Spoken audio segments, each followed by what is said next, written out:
안녕하세요. 미래를 설계하라. 경제잡학사전 진행의 문민지입니다. 오늘은 전승현 아나운서, 소라영 아나운서와 함께 시작합니다. 안녕하세요. 안녕하세요. 네, 간밤 뉴욕 증시는 대형 기술주의 강세에 힘입어서 상승세를 보이면서 마감을 했습니다. 특히 최근에 발표된 제조업 지표와 함께 2022년부터 시작해서 가장 큰 폭으로 개선됐다라는 소식에 힘입어서 모두 저가 매수세 유입이 이뤄졌습니다. 그로 인해서 국내 증시에도 영향을 미쳤는데요. 전일 하락폭을 모두 만회하면서 강한 상승 랠리를 보이면서 파죽지세의 장세를 보였습니다. 특히 반도체 투톱, 삼성전자, SK하이닉스의 뚜렷한 모습이 보였는데요. 무려 9%대, 8%대 강세를 보이면서 16만 전자, 90만 닉스를 회복하는 모습이었습니다. 바로 AI 반도체 랠리가 계속해서 이어지면서 실적 개선 기대감과 함께 수급 유입이 보여지는 하루였는데요. 앞으로 우리 국내 증시 계속해서 훈풍이 이어질 수 있을지 오늘 우리 시장 통해서 자세하게 짚어보도록 하겠습니다. 먼저 뉴욕 증시 전승현 아나운서 함께 전해주시죠. 네, 미국 증시 마감 시황 전해드립니다. 간밤 뉴욕 증시는 3대 지수 모두 상승 마감했습니다. 다우지수는 1% 넘게 오르며 4만 9천 선을 회복했고요. 나스닥 지수는 0.5%대, S&P 500 지수도 0.5%대 상승하며 장 마감했습니다. 최근 원자재와 금속 시장의 급락 이후 투자 심리가 다소 흔들렸던 가운데 오늘은 낙폭 과대 인식 속에서 점진적인 안정 흐름이 나타났습니다. 시장에는 몇 가지 긍정적인 재료가 함께 작용했는데요. 먼저 원자재 가격이 여전히 약세를 보이긴 했지만 전거래일 대비 하락폭이 둔화되면서 부담이 완화됐습니다. 여기에 미국 ISM이 발표한 1월 제조업 PMI가 52.6%를 기록하며 1년 만에 확장 국면에 다시 진입한 점도 경기 둔화 우려를 일부 덜어줬습니다. 또 장중에는 트럼프 대통령이 인도가 러시아산 원유 구매를 중단하기로 했다고 밝히며 인도에 대한 상호 관세를 25%에서 18%로 인하한다고 언급한 점도 투자 심리에 긍정적으로 작용했습니다. 네, 섹터별 흐름은 온도차가 뚜렷했는데요. 히트맵 보시면 기술주 전반은 혼조 속에서도 반등 시도가 이어졌습니다. 마이크로소프트와 엔비디아는 약세를 보였지만 애플은 4% 넘게 급등했고 아마존과 구글도 1%, 2%대 상승하며 대형 기술주 전반의 하단을 지지했습니다. 특히 반도체 업종에서는 마이크론과 AMD, 인텔 등이 강하게 반등하며 전일 급락에 대한 기술적 되돌림 성격이 나타났습니다. 반면 국제유가가 하루 만에 4% 가까이 급락하면서 에너지주는 2% 안팎의 하락세를 기록했고요. 엑손모빌과 쉐브론 등 에너지 대형주가 히트맵에서 뚜렷한 약세를 보였습니다. 이와 달리 여행, 유통, 소비 관련 종목들이 강세를 보이면서 임의 소비재 섹터는 0.7%대 상승했습니다. 월마트와 코스트코 등 필수 소비재도 견조한 흐름 나타냈고요. 금융주와 산업주 역시 1% 안팎의 상승세로 지수 상승을 함께 이끌었습니다. 전반적으로 오늘 미국 증시는 지정학적 리스크 완화 기대와 경기 지표 개선, 그리고 낙폭 과대 인식에 따른 저가 매수 유입이 맞물리면서 안정적인 반등의 흐름 보였습니다. 다만 섹터별 차별화는 여전히 뚜렷한 만큼 시장은 당분간 지표와 정책 발언, 원자재 흐름을 확인하며 선별적인 움직임을 이어갈 가능성이 커 보입니다. 다음으로 글로벌 뉴스 전해드리겠습니다. 가자지구와 이집트를 잇는 라파 국경 검문소가 약 1년 만에 제한적으로 다시 열렸습니다. 라파 국경은 가자지구 주민들이 외부로 이동할 수 있는 사실상 유일한 통로로 이스라엘이 지난해 6월 하마스와의 전쟁 과정에서 장악한 이후로 폐쇄돼 왔습니다. 이번 재개로 팔레스타인 주민 일부가 도보로만 국경을 넘을 수 있게 됐지만 이동은 여전히 이스라엘과 이집트 당국의 사전 보안 승인을 받아야 합니다.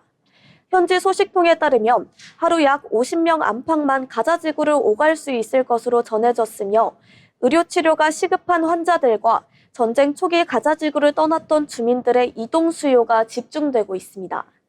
다만 이번 조치는 제한적인 인도적 조치에 그칠 가능성이 크다는 분석도 나오고 있습니다. 다음 뉴스입니다. 영화 K-팝 데몬 헌터스의 삽입곡 골든이 K-팝 곡 가운데 처음으로 그래미상을 수상했습니다. 이 곡은 그래미 시상식 사전 행사에서 시각 매체 부문 최우수 노래상을 받았으며 올해의 노래 후보에도 이름을 올렸습니다. 골드는 가상의 K-팝 그룹의 극 중에서 부른 노래로 영화 공개 이후 강한 중독성과 완성도로 큰 인기를 끌어왔습니다. 영화 K-팝 데몬 헌터스는 넷플릭스에서 누적 4억 8천만 회 이상의 조회수를 기록하며 글로벌 흥행에도 성공했습니다. 사운드 트랙 역시 디즈니 영화 엔칸토 이후 처음으로 빌보드 앨범 차트 1위에 오르며 세계적인 주목을 받았습니다. 전문가들은 이번 수상이 K-팝의 단순한 장르를 넘어 미국 음악 산업의 중심 무대에서 공식적으로 인정받았다는 의미가 있다고 평가하고 있습니다. 다음 뉴스입니다. 노르웨이 총리가 왕세자비 메테 마리트가 고 제프리 앱스타인과의 접촉과 관련해 판단력이 부족했다고 인정한 데 대해 동의한다고 밝혔습니다. 요나스 가르 스퇴레 총리는 왕세자비의 해명에 대해 이례적으로 공개적인 평가를 내놓았습니다. 최근 미국 법무부가 공개한 문서에 따르면 메테 마리트 왕세자비는 2011년부터 2014년 사이 제프리 앱스타인과 관련된 자료에 수백 차례 언급된 것으로 나타났습니다. 문서 공개 이후 왕세자비는 성명을 통해 앱스타인과 접촉한 것을 후회한다며 판단력이 부족했고 부끄럽다고 밝혔고 사건 피해자들에게 연대와 위로의 뜻을 전했습니다. 다음으로 종목별 뉴스 전해드리겠습니다. 금과 은, 원유 등 주요 원자재 가격이 동반 급락하며 글로벌 금융시장이 흔들리고 있습니다. 금 현물 가격은 지난주 1980년대 이후 최대 낙폭 이후 하락세를 이어갔습니다. 은 가격도 약세를 보였고 시장에서는 트럼프 대통령이 차기 연준 의장 후임으로 케빈 워시를 지명한 점이 매도의 촉발 요인으로 지목되고 있습니다. 투자자들은 연준 정책과 유동성에 대한 불확실성 속에 그동안 쌓였던 원자재 강세 표지선을 빠르게 정리하는 모습입니다. 여기에 미국과 이란 간 긴장 완화 가능성까지 거론되며 국제유가도 장중 5% 안팎 급락했습니다. 다만 일부 투자은행들은 이번 움직임을 추세 전환보다는 단기 조정으로 보는 시각도 유지하고 있습니다. 다음 뉴스입니다. 최근 인공지능 업계에서 오픈소스 AI 에이전트 오펀클로가 전 세계적으로 주목을 받고 있습니다. 이 도구는 이메일, 일정 관리, 웹 탐색, 문서 요약처럼 반복 업무를 사용자 대신 처리하고 PC 안에서 앱을 직접 조작하는 방식으로 작동합니다. 오픈소스로 공개되며 빠르게 확산됐지만 보안 전문가들은 민감한 데이터 접근과 외부 통신 기능이 정보 유출 위험으로 이어질 수 있다며 우려를 제기하고 있습니다. 다음 뉴스입니다. 비트코인이 급락하며 8만 달러 선 아래로 내려갔습니다. 최근 일주일 사이 낙폭이 커진 가운데 시장에서는 이번 하락이 가상자산 고유 이슈라기보다 글로벌 금융시장의 위험자산 회피 흐름과 맞물린 결과로 보고 있습니다. 강제 청산이 이어지며 변동성이 확대됐고 연준 인성 등 정책 불확실성도 투자 심리를 압박하고 있다는 분석입니다. 지금까지 미국 증시 마감 시황과 글로벌 뉴스 전해드렸습니다. 네, 미 증시 마감 상황 함께 살펴봤습니다. 그리고 M7 같은 경우에 업종별 뚜렷한 차별화가 있었는데요. 특히나 트럼프 대통령이 상호발 관세 인도의 25%에서 18%로 인하하겠다라고 한 점이 특징적인 이슈였습니다. 이어서 다양한 이슈들을 살펴보는 모이슈 시간입니다. 최한솔 아나운서가 준비를 해왔습니다. 오늘은 어떤 이야기를 준비를 해왔을까요? 요즘 은행 창구 또는 금융 앱 화면에서 공통적으로 포착되는 변화가 하나 있습니다. 적금은 일단 보류하고 돈은 묶지 않는다. 1년 혹은 2년 만기 적금 대신 하루만 맡겨도 이자가 붙는 통장. 필요하면 바로 꺼낼 수 있는 단기 금융 상품을 선택하는 움직임이 확실히 감지되고 있습니다. 실제로 은행 앱 첫 화면에서도 장기 적금보다는 입출금이 자유로운 상품들이 앞에 배치되는 경우가 많아졌고요. 대기자금, 파킹 같은 표현도 이제는 낯설지 않게 쓰이고 있습니다. 돈을 굴리는 방식의 출발점이 아예 달라지고 있는 겁니다. 예전에는 돈을 모은다는 말이 곧 오래 묶어둔다는 의미였습니다. 정해진 기간을 채우고 중도해지는 최대한 피하는 것. 그게 가장 기본적인 저축 공식이었죠. 하지만 지금은 그 공식이 더 이상 당연하게 받아들여지지 않고 있습니다. 앞날을 비교적 예측할 수 있던 시기에는 2년 뒤를 바라보는 선택이 안정으로 여겨졌다면 지금은 오늘도 쓸 수 있는 선택이 오히려 더 합리적으로 느껴집니다. 특히 요즘에는 돈을 묶어두는 순간 불안해지는 경우도 많습니다. 상황이 어떻게 바뀔지 모르는데 장기간 손을 못 대는 선택이 부담으로 느껴지는 겁니다. 월급이 들어와도 고정적으로 빠져나갈 지출은 이미 정해져 있습니다. 주거비, 통신비, 보험료, 대출 상환까지. 월 초부터 돈의 용처가 거의 결정되는 구조입니다. 여기에 병원비나 수리비처럼 예고 없는 지출 가능성은 항상 열려 있습니다. 이런 환경에서는 이자가 조금 더 높은지보다 필요할 때 바로 쓸 수 있는지가 훨씬 중요한 기준이 됩니다. 그래서 파킹 통장이나 CMA 같은 짧은 돈이 저축의 출발점이자 일종의 안전판 역할을 하게 된 겁니다. 이는 수익률보다 기동성이 우선되는 구조입니다. 이 흐름은 특정 세대만의 이야기도 아닙니다. 사회 초년생에게는 소득이 아직 안정되지 않은 상황에서 장기 약속 자체가 부담이고 자영업자나 프리랜서에게는 현금 흐름이 끊기지 않는 게 무엇보다 중요합니다. 중장년층 역시 앞으로 어떤 지출이 생길지 쉽게 예측하기 어려워지면서 돈을 오래 묶어두는 선택에 점점 신중해지고 있습니다. 이처럼 처한 상황은 다르지만 금융을 바라보는 기준은 점점 비슷해지고 있습니다. 지금의 금융 선택은 불확실한 환경에 어떻게 대응하느냐를 중심으로 이루어지고 있습니다. 그래서 짧은 돈은 저축을 포기했다는 신호도 아니고 위험을 피하려는 소극적인 태도로만 볼 수는 없습니다. 지금의 환경에서는 가장 현실적인 대응 방식에 가깝다고 볼 수 있습니다. 적금보다 짧은 돈을 선택하는 흐름은 사람들이 미래를 외면해서가 아니라 미래를 쉽게 단정할 수 없게 되었기 때문에 나타난 변화입니다. 확신을 길게 가져가기보다는 상황에 따라 움직일 수 있는 여지를 남겨두려는 선택. 이 움직임은 지금 경제를 바라보는 사람들의 심리를 가장 솔직하게 보여주고 있습니다. 지금까지 모 이슈였습니다. 네, 모 이슈를 통해서 돈의 흐름과 도움되는 정보를 함께 살펴봤습니다. 이어서 우리 시장에서 주목해볼 만한 뉴스들도 체크해봐야겠죠. 소라영 아나운서와 함께합니다. 네, 뉴스 전해드립니다. 젠신왕 엔비디아 CEO가 대만 TSMC의 생산 능력이 10년 내 2배로 증가할 것이라고 예고했습니다. 대만 타이베이에서 기자들과 만난 황 CEO는 TSMC는 앞으로 10년간 생산 능력을 100% 이상 확대할 것이라고 밝혔습니다. 그는 올해 반도체 수요가 매우 많다며 TSMC는 올해 정말 바쁘게 일할 것이라고 강조했습니다. 이어 TSMC의 성과를 높이 평가하며 정말 열심히 일하고 있다고 덧붙였습니다. 황 CEO는 또 오픈AI는 우리 시대 가장 영향력 있는 기업 중 하나라며 샘과 일하는 게 정말 좋다고 말했습니다. 그리고 엔비디아가 오픈AI 투자에 참여할 것이라고 확언했습니다. 우리는 오픈AI에 큰 투자를 할 것이라며 이번 투자는 지금까지 했던 것 중 가장 큰 규모가 될 것이라고 밝혔습니다. 다만 구체적인 투자액은 공개하지 않았습니다. 한편 월스트리트저널은 엔비디아가 오픈AI 투자를 보류했다고 보도했지만 황 CEO는 이를 부인했습니다. 그는 그건 말도 안 되는 소리라며 해당 보도에 반박했습니다. 이번 대만 방문은 황 CEO가 TSMC와 주요 반도체 공급 업체들과 만찬을 갖기 위한 것이었으며 삼석 기업들의 시가총액 합계는 1조 달러에 달한다고 밝혀졌습니다. 다음 뉴스입니다. 올해 춘절 연휴 동안 최대 25만 명의 중국인 관광객이 한국을 찾을 것이라는 전망이 나왔습니다. 시장조사기관 차이나 트레이딩 데스크는 2월 15일부터 9일간 이어지는 춘절 연휴 동안 방한 중국인 관광객 수가 지난해보다 52% 증가한 23만에서 25만 명에 이를 것으로 예상한다고 밝혔습니다.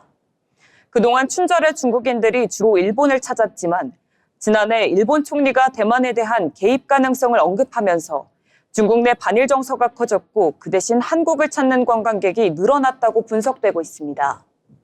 유통업계는 춘절 특수를 겨냥해 다양한 상품을 준비하고 있습니다. 대형마트들은 한국 전통 이미지를 담은 선물 세트와 기념품을 확대하고 편의점은 알리페이와 위챗페이를 지원하며 할인과 이벤트를 진행합니다. 정부는 춘절과 겹치는 설 연휴에 방한 관광객 유치를 위해 항공권과 크루즈 연계 관광 상품을 집중 홍보할 예정입니다. 이어서 다음 뉴스입니다. 이란을 둘러싼 지정학적 긴장이 고조되면서 국제유가가 6개월 만에 최고 수준을 기록했습니다. 브렌트유 선물 가격은 배럴당 70.71달러로 3.4% 상승하며 지난해 7월 이후 처음으로 70달러를 넘었습니다. WTI 선물도 배럴당 65.42달러로 3.5% 올랐습니다. 이번 유가 급등은 미국과 이란 간 군사적 충돌 가능성이 커지면서 발생했습니다.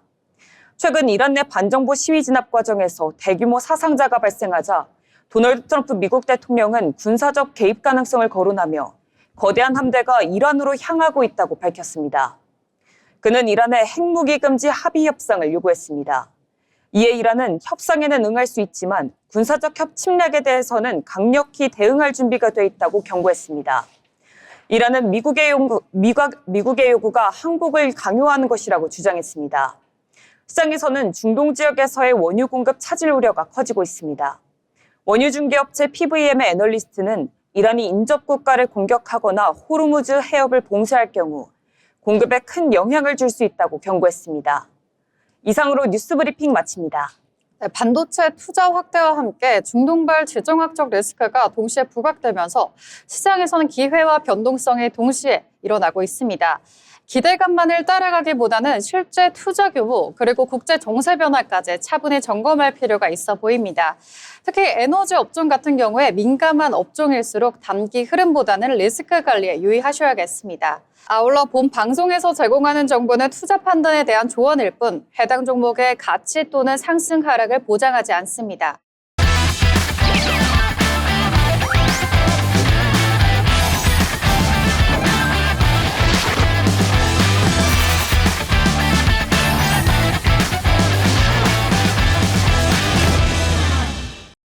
네, 이번 시간은 부자가 되고 싶은 아나운서들이 모여 주식 이야기, 경제 이야기를 하는 돈의 맛 시간입니다.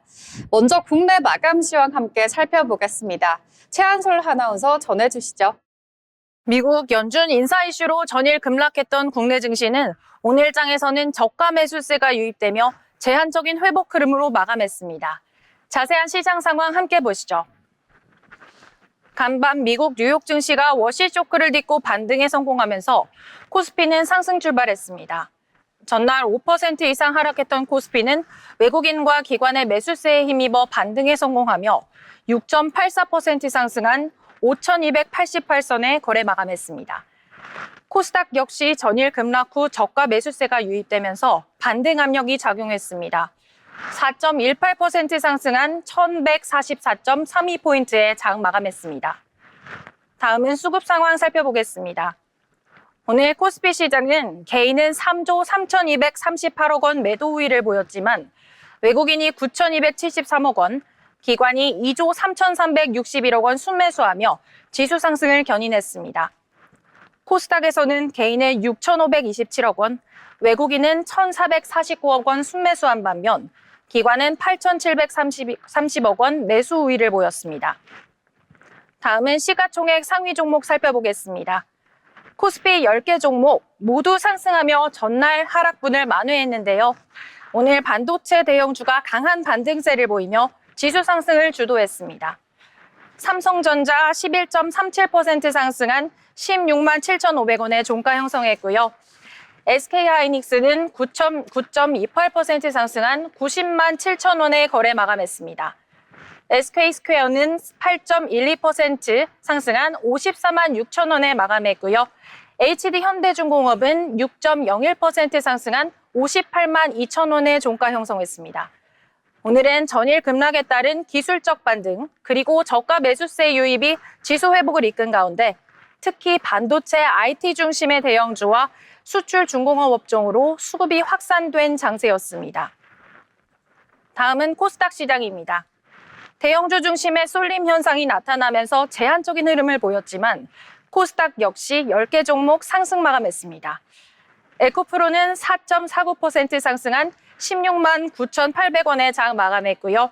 레인보우 로보틱스는 6.18% 상승한 75만 6천원에 마감했습니다. 오늘 바이오 제약 섹터는 업종 불확실성 속에서 변동성이 지속된 하루였습니다. 삼천당 제약은 14.01% 급등하며 52만 9천 원에 52주 신고가를 경신했습니다. 강한 상승의 원인은 외국인과 기관 중심의 수급, 그리고 코스닥 반등 장세 속에서 기술적 매수세가 몰린 결과로 뚜렷한 개별 뉴스보다는 수급 영향이 큰 것으로 해석됩니다. 지금까지 마감 시황 전해드렸습니다. 네, 오늘 마감 시황 함께 살펴봤습니다. 그렇다면 오늘 장에서 어떤 종목들이 부각받았는지도 함께 살펴봐야겠죠. 먼저 전승현 아나운서, 오늘 어떤 거 준비하셨을까요? 네, 첫 번째로 미래에셋 벤처투자 준비했습니다. 미래에셋 벤처투자가 약 3년 만에 모태펀드 출자사업 위탁 운영소로 선정됐다는 소식에 오늘 장에서 주목받았습니다. 최근 한국 벤처투자가 주관한 모태펀드 특허 개정 출자 사업에서 특허기술 사업화 분야 운용사로 선정되며 벤처투자 역량이 다시 한번 부각됐습니다. 여기에 더해 일론 머스크가 이끄는 우주기업 스페이스X가 인공지능 스타트업 xAI를 인수하기로 했다는 소식도 투자 심리를 자극했습니다. 스페이스X에 투자 이력이 있는 미래에셋 계열사 가운데 벤처 투자 성격이 짙은 미래에셋 벤처 투자가 이번 이슈와 맞물리며 특징주로 부각된 것으로 확인되는데요. 이처럼 본업과 글로벌 투자 이슈가 동시에 부각되면서 오늘 장에서는 미래에셋 벤처 투자가 관심을 끌었습니다. 이런 가운데 오늘 차트 한번 보겠습니다. 오늘 미래에셋 벤처 투자 17,900선에 시작했고요. 20% 넘게 상승한 22,100에 장 마감했습니다. 네, 미래에셋 벤처투자, 일론 머스크가 이끄는 기업이죠. 우주기업 스페이스X와 함께 인공지능 스타트업 인수 소식에 기대감이 따르고 있는데요. 투자자 입장에서는 긍정적인 신호지만 단기 변동성에는 유의할 필요가 있어 보입니다. 이어서 다음 특징주 함께 살펴보겠습니다. 오늘 살펴볼 특징주는 바로 삼표시멘트입니다. 삼표시멘트는 부동산 개발 기대감이 다시 부각되면서 시장의 관심이 집중되며 금일 상한가를 경신했습니다. 반도체와 대형주 중심의 조정 흐름 속에서도 성수동 일대 개발 기대감이 재부각되며 건설 시멘트 관련 종목으로 빠르게 이동하는 모습인데요. 특히 성수동을 중심으로 한 도심 재개발 그리고 상업시설 개발 가능성이 부각되면서 시멘트 수요 확대 기대감이 주가에 강하게 힘입었습니다. 삼표시멘트는 국내 레미콘, 이 시멘트 공급망에서 안정적인 점유율을 보유하고 있는 기업입니다. 부동산 건설 경기 회복 국면에서 직접적인 수혜가 가능한 모습을 갖추고 있습니다. 시장에서는 최근 증시 변동성이 확대되는 가운데 실물 경기와 연계된 종목으로 단기 자금이 유입됐다라는 분석도 나와주고 있습니다. 다만 시멘트 업종 특성상 원자재 가격과 그리고 건설 경기 회복 속도에 영향을 받을 수 있는 만큼 중장기 추세보다는 단기적 모멘텀 성격의 접근이 필요하다라는 점도 함께 짚어볼 필요가 있겠습니다.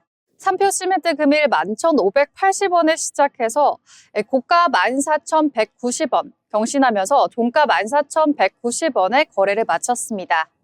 네, 그러면 다음 특징주도 함께 만나보도록 하겠습니다. 소라영 아나운서 어떤 종목 준비해 왔을까요? 네, 오늘 살펴볼 종목 바로 삼성전자입니다. 삼성전자는 전날의 급락의 충격을 딛고 단 하루 만에 11% 넘게 급등하며 강한 반등에 나섰습니다. 3일 한국거래소에 따르면요, 삼성전자는 장중 11%대까지 상승하며 연중 최고가와 사상 최고가를 동시에 경신했습니다. 시장에서는 삼성전자가 6세대 고대역폭 메모리 HBM4를 기점으로 메모리 시장 주도권을 다시 확보할 수 있다는 기대감이 주가를 끌어올린 것으로 보고 있습니다. 여기에 엔비디아 등 글로벌 빅테크향 공급 물량 확대 가능성과 AI 학습용 고용량 SSD 수요 증가로 인한 낸드 업황 개선 전망이 투자 심리를 자극한 것으로 분석됩니다. 다만 이번 주가 상승은 실적 확인 이전에 기대감이 선반영된 측면도 있는 만큼 단기적으로는 변동성 확대 가능성에도 유의하실 필요성이 있겠습니다. 네, 그럼 차트 함께 살펴보시겠습니다. 삼성전자는 오늘 15만 3천 원의 거래를 시작해서 장중에 16만 7,500원까지 올라줬고요. 단기적으로 강한 상승 흐름 이어가고 있는 모습입니다. 종가는 16만 6,900원에 형성한 모습 확인하실 수 있습니다. 네, 한때 10만 전자를 외치던 삼성전자가요, 16만 전자를 달성하더니 이제는 또 한 번 사상 최고가를 경신하며 20만 전자에 대한 기대감까지 불러일으키고 있습니다. 엔비디아 글로벌 빅테크향 공급 물량 확대에 따른 기대감도 나와주고 있는 상황인데요. 지금 단기적으로는 차익 매물이 나와줄 수도 있다는 점 유의하시기 바라겠습니다. 계속해서 다음 특징주 살펴보시죠. 전승현 아나운서 어떤 종목일까요? 네, 이어서 SK하이닉스 준비했습니다. SK하이닉스 삼성전자와 함께 오늘 장 초반 강한 상승 흐름 보이면서 반도체 업장이 시장을 이끌었는데요. 최근 아시아 증시를 흔들었던 금과 은 선물 시장에 마진콜 충격이 진정된 데다 간밤 뉴욕 증시에서 반도체 관련주가 일제히 강세를 보인 영향으로 보입니다. 이에 따라 국내 반도체 대표주들도 전날 하락분을 만회하는 흐름을 나타내며 투자 심리가 빠르게 회복되는 모습인데요. 수급 측면에서는 개인 투자자들이 지수 전반을 끌어올리는 가운데 외국인과 기관은 반도체가 포함된 전기 전자 업종에서는 매수 우위를 보이고 있습니다. 이 같은 글로벌 반도체 업황 기대감과 업종 전반의 수급 개선 속에 오늘 장에서 SK하이닉스가 특징주로 부각되고 있습니다. 네, SK하이닉스 오늘 차트 한번 보겠습니다. 오늘 86만 3천 선에 시작했다가 장중 한때 91만 선까지 찍었고요. 7% 넘게 상승한 90만 4천 선에 장 마감했습니다. 네, SK하이닉스 금일 지수를 끌어올리는 데 큰 몫을 했습니다. 투자 심리와 함께 더불어 회복해주는 모습이었는데요.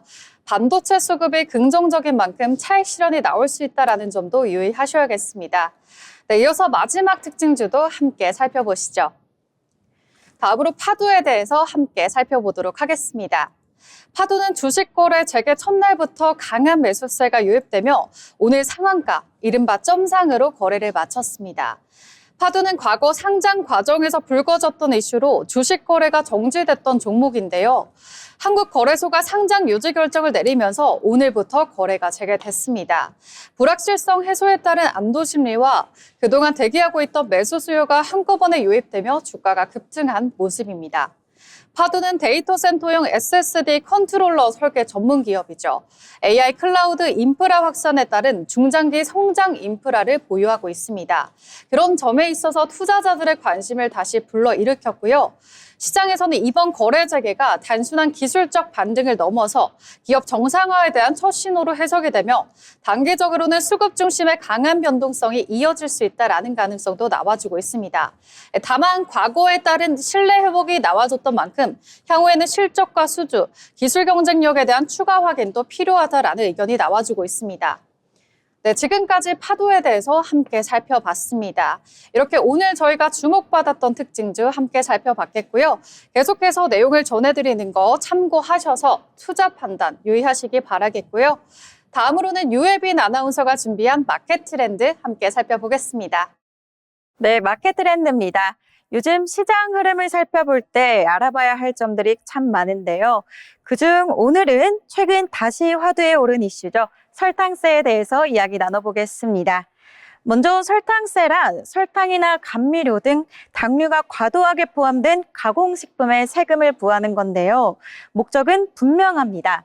당류 소비를 줄여서 비만과 당뇨 같은 만성질환을 예방하고요. 그로 인한 사회적, 의료비 부담을 줄이는 데 있습니다. 그렇다면 왜 설탕세가 다시 논의되고 있는 걸까요? 그 배경에는 국가적 건강지표의 경고 신호가 있습니다. 최근 국내에서 당뇨와 비만 인구가 빠르게 늘어나면서 관련 의료비도 동시에 증가하고 있는데요. 특히 세계보건기구죠. WHO는 가당 음료에 20% 이상 세금을 부과했을 때 실제 소비도 약 20% 감소한다는 실증 데이터를 제시했습니다. 그러다 보니 각국의 설탕세 도입을 권고하게 된 건데요. 여기에 맞춰서 이제 우리나라도 도입을 시작하게 되는 겁니다. 그렇다면 이제 설탕세에 대한 정의는 알았는데 과연 이게 필요할까? 이런 생각 드실 수 있는데요. 보시는 것처럼 우리나라 비만율은 매해 늘어나고 있는 추세입니다. 특히 여성보다는 남성 비만율이 훨씬 더 높고요. 연령은 30대에서 40대 이상으로 늘어나고 있는 추세를 볼 수 있습니다. 이런 상황에서 설탕세를 두고 의견은 크게 엇갈리고 있는데요. 먼저 찬성 측은 설탕세가 비만 인구 증가를 억제하고 장기적으로는 경제적 비용을 줄일 수 있다고 볼 수 있습니다만, 반면 반대측은 설탕세가 비만 감소로 직접 이어진다는 명확한 이유가 부족하고요. 결국 가격 인상에 대한 부담이 소비자에게 전가되고 될 수 있다는 점을 우려하고 있습니다. 그렇다면 해외의 사례는 어떨까요? 설탕세는 이미 여러 나라에서 시행 중인데요. 유럽에서는 프랑스와 영국, 아시아에서는 태국과 필리핀, 말레이시아가 설탕세를 도입했습니다. 특히 대표 사례로 꼽히는 멕시코가 있는데요. 멕시코는 탄산음료에 세금을 부과한 이후 월간 소비량이 약 18% 이상 감소했다고 나타났습니다. 미국 필라델피아도 탄산음료에 세금을 부과한 뒤 소비가 약 20% 이상 줄었다는 결과가 나왔고요. 노르웨이는 설탕세를 장기간 유지하며 10년 전 대비 당류 소비가 약 27% 이상 감소한 것으로 나타났습니다. 그럼 시장은 어떻게 반응을 할까요? 오늘 이 설탕세의 영향을 받을 수 있는 종목들을 제가 몇 개 준비해 봤는데요. 먼저 경인양행입니다. 자회사 JMC를 통해 고순도 사카린을 생산하고 있죠. 글로벌 대형 식품사에 장기 공급 중인데요. 사카린은 설탕보다 무려 300배에서 500배 이상 단맛을 갖고 있지만 칼로리는 거의 없는 감미료입니다. 그러다 보니 설탕세 환경에서 대체 수요로 필요할 수 있다고 보고 있는데요. 다음은 보락입니다. 사카린 나트륨과 식품 첨가물을 국내 대형 식품사에 B2B로 공급하는 기업이죠.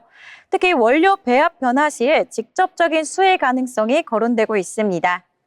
마지막으로는 식품업계의 대장주죠. CJ 제일제당입니다. 알룰로스 대량 생산 기술을 확보해서 설탕과 가장 유사한 맛을 나타내면서도 칼로리는 10분의 1 수준에 불과합니다.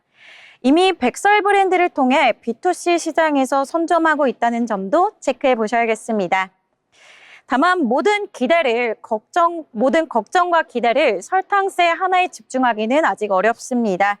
무엇보다 실제 시행까지 많은 변화가 예상되는 만큼 끝까지 흐름 살펴보시면 좋겠습니다. 지금까지 마켓트렌드였습니다. 설탕세를 둘러싼 논의에 대해서 이 각 나라별 특징과 함께 관련 종목들까지 함께 살펴봤습니다. 제도와 여부에 따른 구체적인 정책들까지 차분히 점검할 필요가 있겠습니다. 이어서 기업에 대해서 알아보는 기업사전 시간입니다. 소라영 아나운서가 준비했습니다. 네, 오늘 함께 살펴볼 기업은요, 바로 핀테크 혁신의 선두자 토스입니다. 최근 애플페이 도입을 위한 마지막 단계인 금융당국의 서비스 약관 승인만을 남겨두고 있다는 소식 들려왔습니다. 만약 승인이 나게 되면요, 토스뱅크는 국내 인터넷은행 최초로 애플페이를 도입하게 됩니다. 이는 디지털 결제 시장에서 굉장히 큰 변화가 될 텐데요. 그만큼 주목해볼 만한 소식입니다. 토스는 원래 간편 송금 서비스로 시작해 금융, 보험, 대출, 투자 등 다양한 서비스를 제공하며 빠르게 성장한 종합 핀테크 기업입니다. 2015년에 시작해서 지금까지 국내뿐 아니라 해외에서도 큰 영향력을 미치고 있죠. 사용자 중심의 금융 서비스로 디지털 금융 플랫폼을 선도하고 있다는 점에서 그만큼 강력한 경쟁력을 자랑하는 기업입니다. 네, 토스뱅크는 현재 애플페이 도입을 위한 금감원의 약관 승인만 기다리고 있는 상황입니다. 이미 지난해 11월 토스는 애플페이 도입을 위한 약관 심사를 신청했는데요. 이게 통과되면 수개월 내에 애플페이를 도입할 예정입니다. 국내 인터넷은행 최초로 애플페이를 도입하는 사례가 될 텐데요. 모바일 결제 시장에서 큰 경쟁력을 가지게 될 전망입니다. 기술적으로는 이미 준비가 완료됐다라고 하고 전해지고 있고요. 자사 체크카드는 애플페이에 등록하는 작업도 진행 중에 있고요. 디지털 결제 서비스에서 애플페이와의 제휴가 완료되게 되면 토스는 빠르고 안전한 결제 환경을 제공할 수 있을 것으로 보이고요. 또 이를 통해 기존의 금융 서비스를 넘어서 더 직관적이고 편리한 결제 체계를 구축할 수 있게 됩니다. 토스는 그동안 금융 서비스를 통해 쌓아온 사용자 데이터와 AI 기술을 활용해 애플페이와의 경쟁에서도 유리한 고지를 점할 수 있는 위치에 있습니다. 또한 토스페이와 같은 자체 결제 시스템은 애플페이와는 또 차별화될 수 있는 큰 강점이 됩니다. 이제 모바일 결제 시장에서 사용자 경험을 더 간소화하고 다양한 핀테크 서비스와 연결되는 멀티 플랫폼으로 진화하고 있는 중에 있습니다. 그리고 또 하나 이렇게 모바일 금융 서비스를 운영하는 비바 리퍼블리카는 페이스페이라는 얼굴 인식 기반 결제 서비스를 통해 200만 가입자를 돌파했다라는 소식도 전해지고 있습니다. 페이스페이는 5달 만에 이 기록을 달성했으며 가입 증가 속도가 굉장히 빠르다라고 전해지고 있습니다. 최근 100만 명이 유입되는 데 걸린 시간은 2개월 반밖에 되지 않았다고 합니다. 하루에 13,000명씩 가입했다는 거죠. 엄청난 속도라고 볼 수 있겠습니다. 페이스페이 이렇듯 단순한 결제 방식이 아닙니다. 비가시적 결제라는 새로운 결제 방식을 제공하는데요. 기기 없이 단말기를 그저 바라보는 것만으로도 1초 이내에 결제가 진행되는 시스템입니다. 그리고 헤비 유저들 중에서는 하루에 8번이나 결제하는 사람들도 있다고 합니다. 이건 실물 카드에서 스마트폰 그리고 신체 인증으로 결제 방식이 변화하고 있음을 보여주는 중요한 지표가 되겠습니다. 그리고 또 보안에 대한 걱정 역시 한 번에 해결이 됐는데요. 위변조 방지 기술을 채택해서 사진이나 동영상으로 인한 도용 역시 막을 수 있게 됐는데요. 이제 페이스페이는 단순한 결제 수단을 넘어 결제 습관으로 자리 잡고 있다라는 평가를 받고 있습니다. 토스는 이렇듯 애플페이와 페이스페이 두 가지 전략을 통해 디지털 결제 시장에서 압도적인 경쟁력을 구축하고 있습니다. 글로벌 진출도 이렇게 본격적으로 시작했고요. 미국, 동남아시아 등 해외 시장으로 확장하고 있는데요.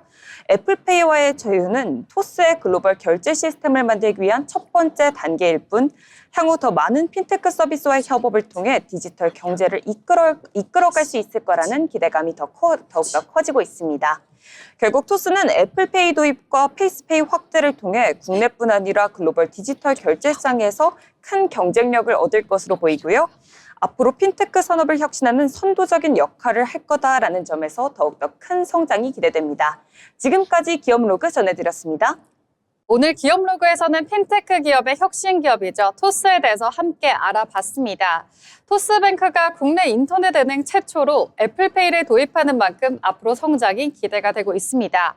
이어서 알아두면 쓸데있는 정보 알쓸잡의 이 시간입니다. 김정은 아나운서가 준비했습니다. 네, 알아두면 쓸데있는 정보를 전해드리는 알쓸정 시간입니다. 여러분 혹시 최근 밤마다 이 전국공원이 얼음들로 북적이고 있다는 소식 들어보셨나요? 그냥 산책하는 게 아닙니다. 거기서를 외치며 전력 질주를 하는 것인데요.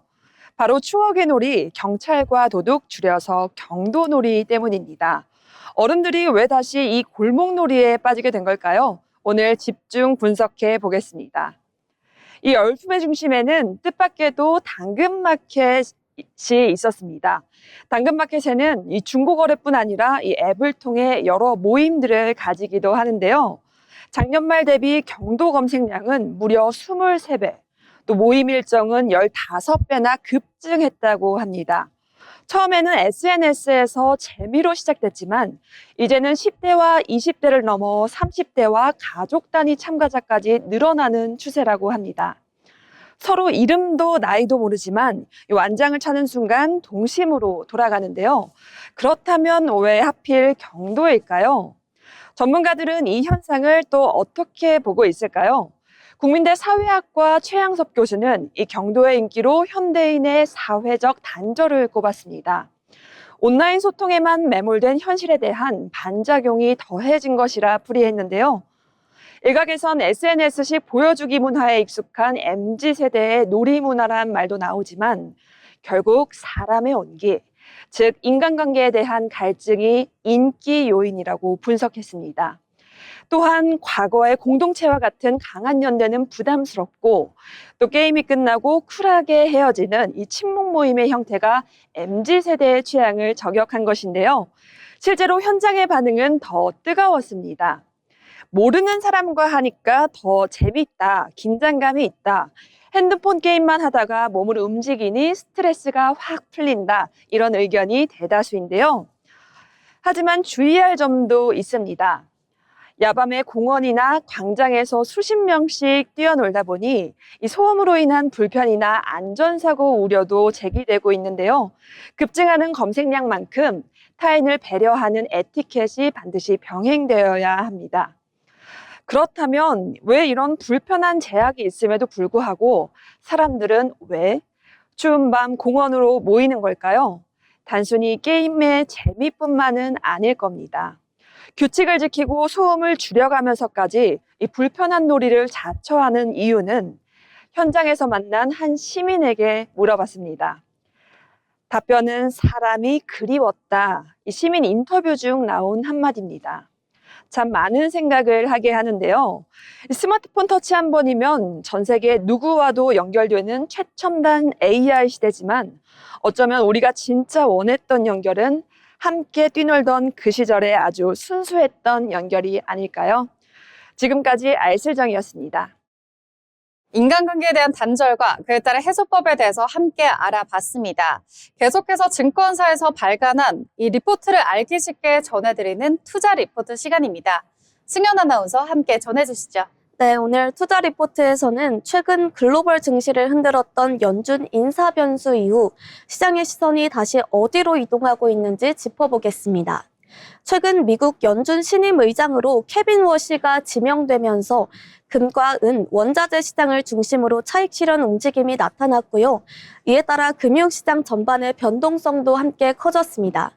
시장은 이 인사를 단기 이벤트로 볼지 아니면 방향성 변화의 신호로 볼지 두고 고민하는 모습입니다. 이번 인사 이후 연준의 독립성이 흔들리는 것 아니냐, 금리 정책 기조가 더 매파적으로 바뀌는 것 아니냐는 우려도 함께 제기됐습니다. 특히 금과 은처럼 그동안 안전자산 성격으로 상승해왔던 자산에서 차익 실현이 나타나며 이 같은 우려가 시장에 반영되는 모습도 포착됐습니다. 다만 이 과정은 새로운 악재라기보다는 그동안 쌓여있던 기대가 조정받는 흐름에 가깝다는 해석도 동시에 나오고 있습니다. 증권가의 전반적인 평가는 비교적 차분합니다. 이미 시장에서는 올해 연준의 금리 인하가 두 차례도 쉽지 않다는 인식이 상당 부분 반영돼 있었고요. 케빈 워시 의장이 다소 매파적 성향을 가졌다고 해도 금리 인상 국면으로 되돌아갈 가능성은 현실적으로 낮다는 분석입니다. 결국 이번 연준 인사 이슈는 시장의 방향을 바꿀 결정적인 변수라기보다는 그동안 올랐던 자산에서 차익 실현을 유도한 단기 이벤트에 가깝다는 판단이 우세합니다.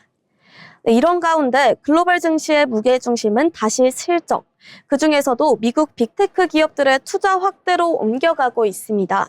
최근 메타를 비롯한 주요 빅테크 기업들은 AI 인프라를 중심으로 대규모 설비 투자 계획을 재확인했습니다. 메타는 내년 자본 지출 가이던스를 시장 예상보다 높은 수준으로 제시하며 AI 투자가 단기 유행이 아니라 중장기 전략임을 분명히 했습니다. 이 같은 빅테크의 투자 확대는 반도체와 전력 인프라, 장비 산업 전반으로 파급되고 있습니다. 특히 반도체 업종은 이번 사이클에서 가장 직접적인 수혜 업종으로 꼽히고 있는데요. 메모리 반도체 시장은 공급 제약이 지속되는 가운데 AI 서버와 데이터 센터 수요가 빠르게 늘어나며 수익성 개선 국면이 이어지고 있습니다. 삼성전자와 SK하이닉스는 차세대 고대역폭 메모리인 HBM4 양산을 진행 중이며 출하가 본격화될 경우 메모리 수익성은 추가로 개선될 가능성이 큽니다. 서버용 디램, LPDDR5X, 고용량 SSD 등 고부가 제품군에서도 두 회사 모두 경쟁력을 확보하고 있다는 평가 속에 증권가는 양사의 목표 주가를 일제히 상향 조정했습니다. 국내 증시에 대한 중기 투자 전략 역시 크게 달라지지 않았는데요. 증권가는 반도체를 중심으로 전력기기, 조선, 원전, 증권 등 실적 가시성이 높고 불확실성이 상대적으로 낮은 업종을 포트폴리오의 중심에 두는 전략이 여전히 유효하다고 보고 있습니다. 다만 내수 회복이 더딘 상황에서 투자 범위를 무리하게 넓히기보다는 실적이 확인되는 업종 위주의 선별적 접근이 필요하다는 조언도 나오고 있습니다. 게임 업종에서는 크래프톤처럼 실적과 밸류에이션이 뒷받침되는 종목이, 제약 바이오 업종에서는 휴젤처럼 해외 성장 스토리가 분명한 기업이 상대적으로 주목받고 있습니다. 지금까지 투자 리포트 전해드렸습니다. 네, 이처럼 연준 변수와 이 단기 변동성 속에서도 시장의 시선은 다시 실적과 반도체 쪽으로 이동을 하고 있습니다. 당분간은 방향성 판단보다는 미국 빅테크의 투자 집행 속도에 맞춰서 이제 국내 반도체 업종의 실적 흐름을 차분하게 짚어볼 필요가 있겠습니다. 네, 아울러 본 방송에서 제공하는 정보는 투자 판단에 대한 조언일 뿐 해당 종목의 가치 상승 또는 하락을 보장하지 않습니다.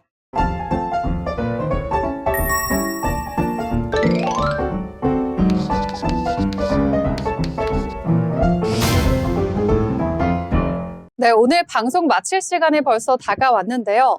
그러면 오늘 시장 한 주를 한번 요약해 보도록 하겠습니다. 전승현 아나운서.